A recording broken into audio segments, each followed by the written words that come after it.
Okay, so this is, I think, the third in a series of three on expectations for Amity faculty working with students. And in this video, we really want to talk about knowledge and skills. You're looking now at this diagram that we started with, the one that has hospitality, environment, and teaching in the circle, and then empathy, enthusiasm, and contract compliance on the outskirts, kind of coming into this circle. And we've talked about that in quite a bit of detail in the first video and some in the second as well. Second, as you remember, we talked a lot about the social atom as a way of getting to know your students really, really well, and some of the other expectations that we have. So just again to recall, we've talked about there is some substantial research on the power of expectations. That it's really interesting. You take kids from a mediocre school and put them into a high-performing school, and even if they've had academic difficulties before, they move up, and because the expectations are higher from their peers, from the teachers, and the whole environment is saying, you need to try harder. And they do. So in general, high expectations improve performance. And low expectations decrease performance. So these expectations that we have for you as faculty working with students are pretty high. And we believe that you will meet those expectations. As a result of you meeting those expectations, not only are you going to get a lot better, but you will automatically, of course, expect more from your students, and they will do better. So this is a win-win. And as I said before, I think we have failed in some ways by not really spelling out what are the expectations. Because if they're not explicit, then how do you know what you need to do?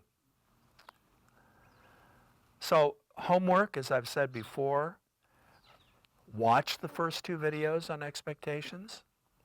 They're on YouTube, as all of our stuff is. See the three-part series, Improving Encounter Groups, because you'll get a good sense of the historical development of the encounter group and then some of the contemporary issues that we have. Read and study the curriculum Circles for Beginners. Naya did this. It's a beautiful piece of work.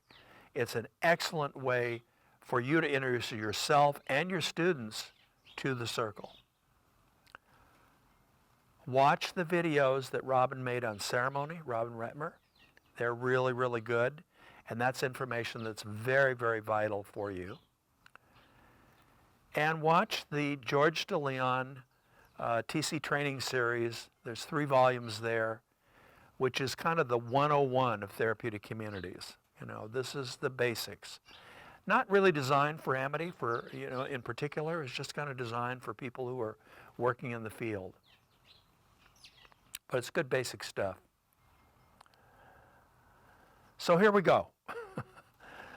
Most of you will have a state-imposed licensing requirement or some form of certification or credential in order to be a counselor. Unfortunately, very little of what you're required to learn to obtain the license or certification will meet Amity's requirements and expectations. And why is that? Well, the teaching and therapeutic community model began more than 60 years ago. It wasn't started by the medical profession. It wasn't started by academics. It was developed by people who suffered from addiction and alienation and other social problems themselves. They literally got together and figured out a methodology that worked by trial and error. Well, of course, the academics in the medical profession don't respect that. You know, I mean, the idea seems very radical for them that the people who should be the patients ended up being the doctors. Okay, you know, it just kind of puts their head in a vice. You know, and so as a result, there's been a consistent over the entire 60 years effort to kind of deny the validity of the therapeutic community, despite reams and piles of evidence showing that it's quite successful. And you're looking here at a picture of an international journal called the International Journal of Therapeutic Communities.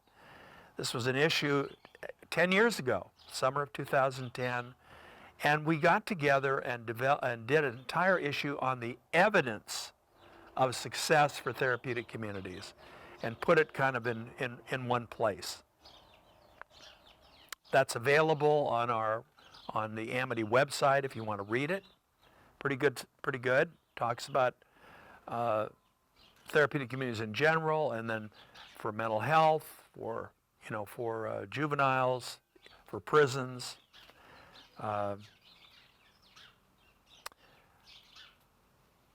George DeLeon is of course the most respected researcher and consultant around the world on therapeutic communities.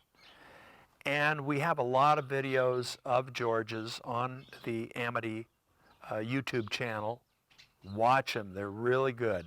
It's not just the basic 101, there's a lot of other ones there that are really valuable.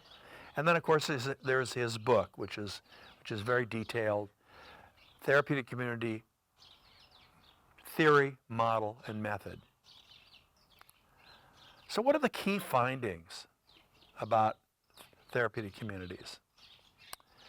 The research outcomes consistently show impressive success for TC graduates and significant success even for those who didn't complete. You know, there's the time and treatment, or the length of stay, predicts success, so that even people who didn't complete but they stayed quite a while do better than people who left early. Okay? And of course, completers do the very best in greater success for the rest of their lives. For in-prison therapeutic communities, continuity is really critical. That people, when they come out of a prison therapeutic community, they then go into a continuity of care situation in the community for a few months. And that's where we really see the greatest successes. And of course, Amity's projects have demonstrated that quite profoundly. They're used around the world. The thing that really stands out is that therapeutic communities work for people who are the most difficult and who usually do not succeed in other settings. And that's very important because we're working with people who have chronic issues. We're not talking about symptom removal. We're talking about an entire change in their identity. And to see people, as we do, the absolute amazing things that happen with people who transform themselves as a result of their involvement in the community is it's very moving and very inspiring. And it happens all over the world. TCs are very adaptable. There's TCs on every continent except Antarctica. So it's the language, the culture, the idea of community as method, people coming together and solving their problems themselves in community, is a very profound and dignified approach. So DeLeon always says, in almost every lecture I've ever heard him give, it's important that the faculty know why we do what we do. It isn't good enough just to copy other people's behaviors and follow them. That's great, of course. One of the ways we learn is we watch people who are doing it well, and we say, okay, I'm gonna follow that person and do it exactly the way they do it. But it's also important that we understand why we're doing it. Why do we do circles? It can be called encounter groups, or there's other names, but why do we do them? Not just that we do them. Why do we do gatherings? Why do we do seminars? What is community as method, and how do we practice it? So it's important. So we learn by observing, we learn by doing, we learn by explanation, we learn by studying, and we learn by practicing and getting feedback. So the circle, or the encounter group, is really the primary engine of transformation in a therapeutic community. An organization that claims to be a therapeutic community but does not have circles is the equivalent of a riding academy with no horses. Okay? It's not happening. Okay? They don't have the critical ingredient. So let's talk about how to, I'm sure, this is about knowledge and skills, and the question is, well, how do I get better at this? How do I learn it? How do I get better at it? So almost universally for counselors, academic courses, training events, license and certification almost ignores competence in group work. A lot of emphasis on diagnosis, a lot of emphasis on understanding different problems and so forth, and various kinds of solutions, but almost no practice doing groups. And I believe, and we have plenty of evidence over 60 years, this is the pearl without price. This is the place where most of the really important work gets done, is in circles. So how do you learn? I'm going to assume that many of you did not have a teaching and therapeutic community background. So you come into this and somebody plops you down in a circle and says, go for it. That's not a very good introduction.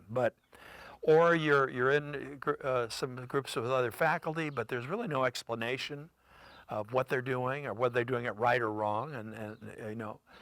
So look at the written and video material that's available. The reason that we produce some of those videos is so you could have something to look at to match, and I've got examples in the encounter group thing of good ones and bad ones.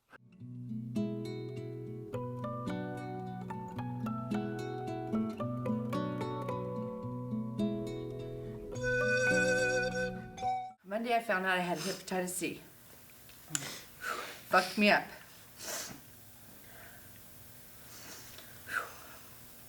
I said I wasn't gonna cry. So I come running down here. Where's Millie? Because if anything happens since I got here, it's, I want to see my girls, my group, because I love this group thing. I love it. And Carol gave me a pamphlet on it, and Deanna, Mildred, Shauna, all the girls was right there for me. And, I got to cry and be mad and pissed off and why. And the thing was bothering me most is, I have a husband, I have a man in my life. For 18 years I didn't, I had women. And he don't deserve none of this. It's just one thing with another with me. My female parts have failed. I can't hold a baby. And I just found this out recently.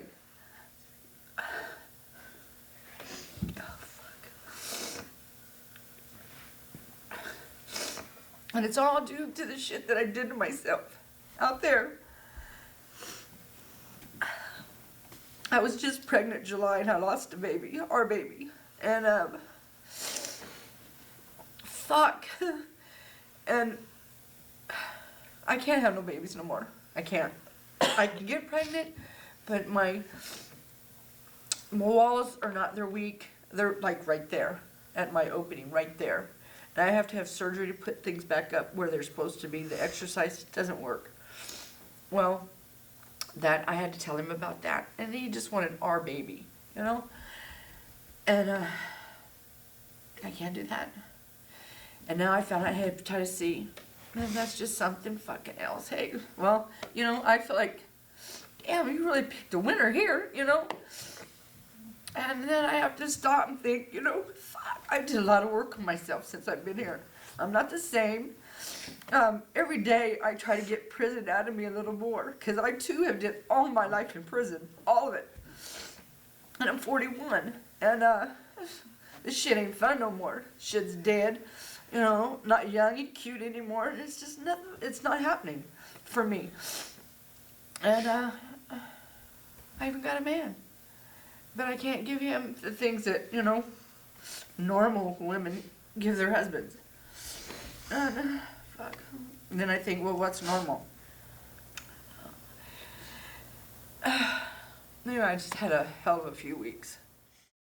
Think I'd be this fucking pissed off if it didn't happen? Somebody else's And when actions. 10 other people raise their hand and say that was the It's fucking being problem, responsible for mine. well, you think it didn't happen or something? And do you think, am I being responsible for mine? Have I been responsible for mine? Yes. Let's pick out on the ones who aren't. You have to realize that people who go into a group and yell and scream, very frequently it's a diversion. They're scared to death, you know, because if they stop yelling and screaming and the group starts really doing what it does well, which is getting down to some things that are real and authentic, then they're going to be expected to say some things and to do some things that they don't want to do. When you see this going on, the counselor, instead of jumping into the middle of it, essentially pouring gasoline on an oil fire, should be kind of stepping back and saying, okay, we got somebody who's scared to death, who's used this ploy over and over and over again to manipulate people so he does not get to the issues that are really underneath. How am I going to do something here that is going to change what is a well-worn path? How am I going to empower other people in the group so that they begin to take hold of this thing and not let this guy kind of run things? If you have a huge group, don't expect anything very significant to happen. Smaller groups are always better than larger ones for getting real important work done with people. You can actually videotape using your iPhone or your smartphone a circle that you're in and then watch it later. Okay? How do athletes prepare for the next game? They watch the last game. They're always watching the movie, okay? Hey, do you see that? That guy ran right through you. You know, you were looking the other way. Or, you know, there was an opportunity there to make a basket and you were like lost in space, or you know what I mean? Or you completely misread the play. That's how professional athletes and Olympic athletes get better. They keep watching their performance and get some coaching and some feedback so they get better at it. You can do that. You can do that. You can learn a lot just from watching how your circle went. Years ago, when I first started this, when I was in my 20s, I had what I called a group study, where we would do the circle for a while, and then we'd stop and say, okay, let's analyze what happened. Okay, and it was great. It didn't, and then we would go on and do some more, and we'd stop again and kind of do a group analysis of what had happened in the circle, to learn more about the dynamics. This is like a good circle is like an orchestra.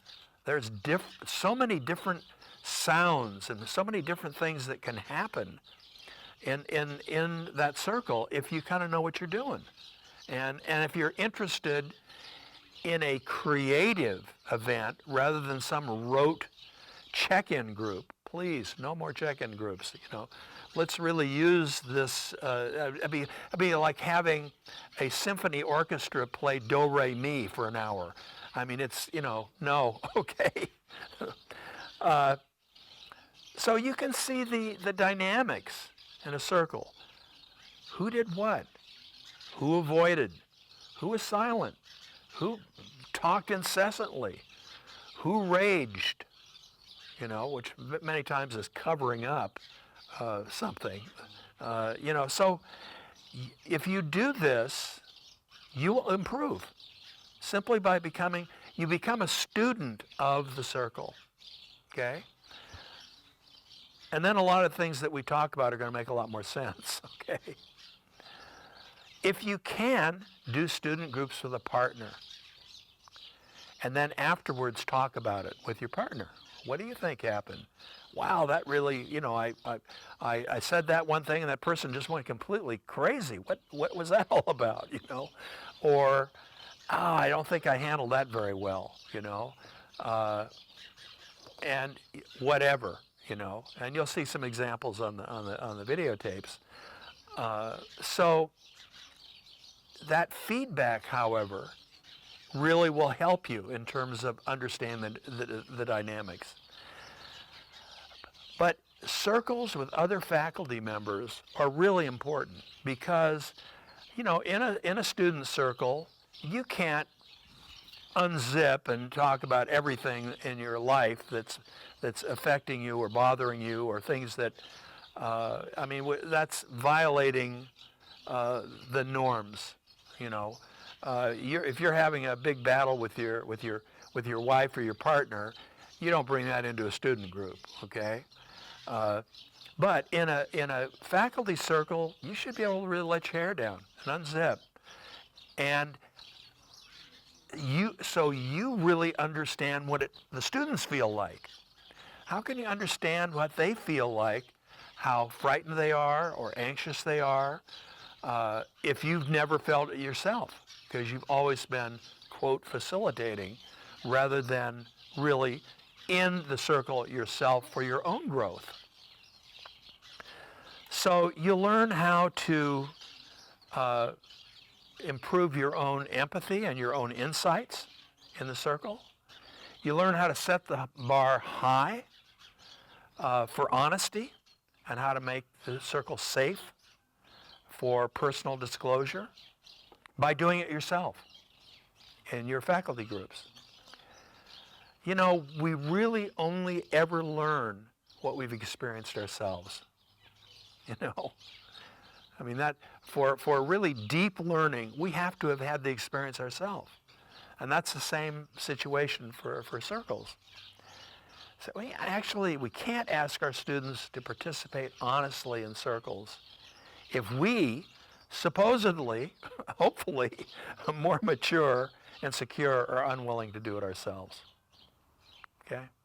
That's one of the primary ethics, I think, is never ask our students to do something you wouldn't do yourself and have never done yourself and are unwilling to do yourself.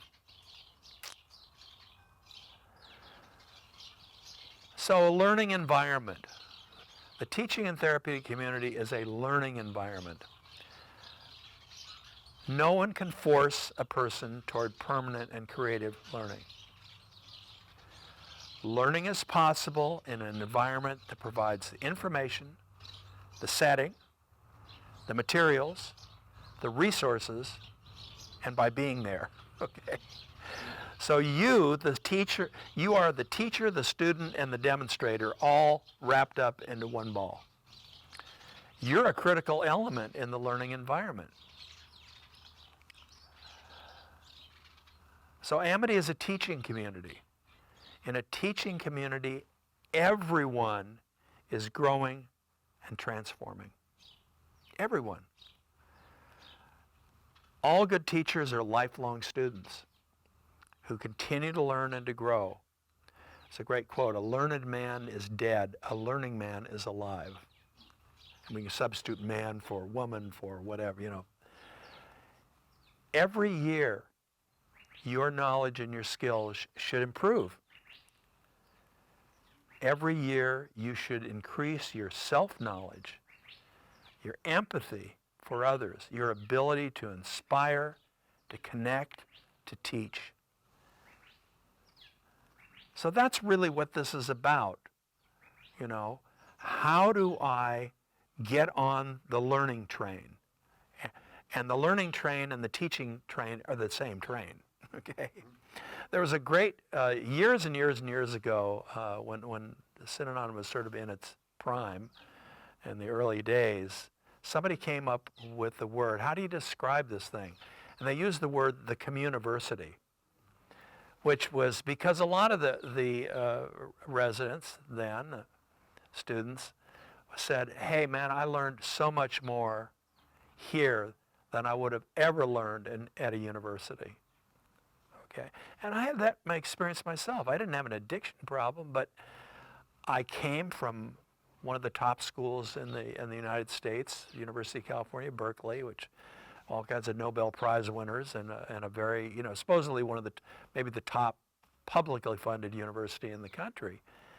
And I went to Synanon and I learned so much. I mean, wow. I learned so much that I had never even thought about. Life skills, empathy, insights about life and about people and about myself that, you know, and I'd had a great education, but it was a very different kind of education. And I just think that for all of you who are working with people, this is an incredible opportunity because it's such a creative job. You know, it really is. A lot of jobs, you get a job, you're kind of pigeonholed, and you know, your hope is that you'll get it, you will get a raise, or you'll get a job change to something that's more interesting. But for a lot of people, you're pegged in that particular job, which is not very boring, not very creative, and you don't. And so most of the things you look forward to are not on the job; they're outside of the job. You're planning your vacation. You're planning, you know, your boat trip or your, you know, whatever, you know, because that's where the fun is. Gee, man, this job, working with people at Amity, using the teaching and therapeutic community methodology, it's so creative. You will grow. You will change. You will become a different person while your students are becoming different people. And it's only limited by your creativity and the amount of effort you put into it. So you use the opportunity. You know, it'll be tremendous for you, and it'll be very, very good for our students. So thank you.